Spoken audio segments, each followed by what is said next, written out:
देशभरामध्ये कांदा निर्यात बंदी असतानाच केंद्रानं गुजरातमधून तब्बल 2000 मेट्रिक टन पांढऱ्या कांद्याच्या निर्यातीला मंजुरी दिलेली आहे आणि त्यामुळे राज्यातील कांदा उत्पादक आणि व्यापाऱ्यांनी संताप व्यक्त केला आहे। एकीकडे राज्यातील कांदा निर्यात बंदीमुळे शेतकऱ्यांचं नुकसान होत आहे, तर दुसरीकडे गुजरातमधील कांदा हा नवी मुंबईच्या न्हावा बंदरातून निर्यात करायला परवानगी देण्यात आलेली आहे। नाशिक, पुणे, जळगाव आणि अहमदनगरमधल्या शेतकऱ्यांनी या विरोधात तीव्र संताप व्यक्त केलेला आहे। त्यामुळे आता तरी निवडणुकीच्या प्रचारात दंग असलेले राजकीय नेते कांदा निर्यात बंदीचा प्रश्न दिल्ली दरबारी मांडणार का आणि महाराष्ट्रातल्या कांदा उत्पादकांना न्याय मिळणार का, असा सवाल शेतकरी आणि व्यापारी करतायत।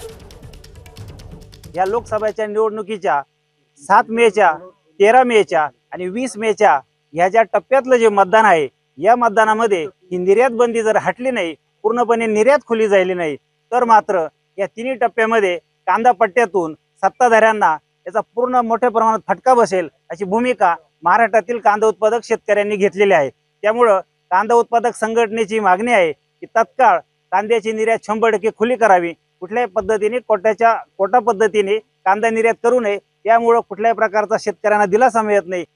याच संदर्भात नाशिक जिल्ह्यातल्या कांदा उत्पादक शेतकऱ्यांशी संवाद साधलाय आमचे प्रतिनिधी मुकुल कुलकर्णी यांनी। नाशिक कृषी उत्पन्न बाजार समितीमध्ये आहोत। हे सर्व शेतकरी आहेत। नाशिकचा कांदा, महाराष्ट्राचा कांदा हे देशात परदेशामध्ये देण्यासाठी इच्छुक आहेत, मात्र तशी संधी त्यांना मिळत नाहीये। गुजरातची निर्यात सुरू झाली आहे, आपली नाहीये।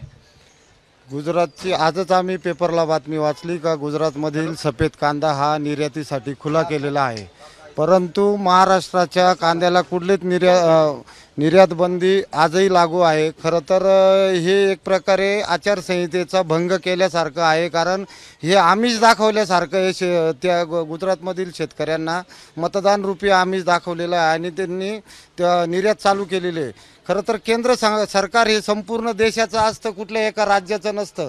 असं असताना तुम्ही गुजरातला वेगळा न्याय आणि महाराष्ट्राला वेगळा न्याय असं कसं करू शकतात? मागच्या वर्षी झालेली निर्यात बंदी म्हणजे त्यावेळी 40% आणि 80% निर्यात शुल्क वाढवून तुम्ही एक प्रकारे निर्यात बंदी आमच्यावरती लादली होती।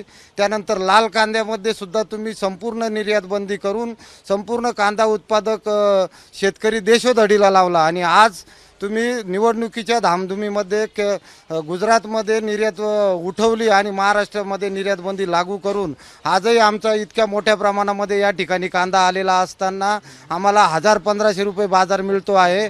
आमची सर्व शेतकरी म्हणून प्रामाणिकतेने इच्छा आहे की केंद्र सरकारने निर्यात बंदी संपूर्णतः उठवून आणि कांद्याला म्हणजे अतिशय चांगला भाव मिळाला पाहिजे, ही शेतकरी म्हणून आमची अपेक्षा आहे। आम्हाला कांद्याला भाव चांगला दर भेटला पाहिजे, 2 ते 2,500 रुपये क्विंटल मागे भेटला पाहिजे, हीच मागणी आहे।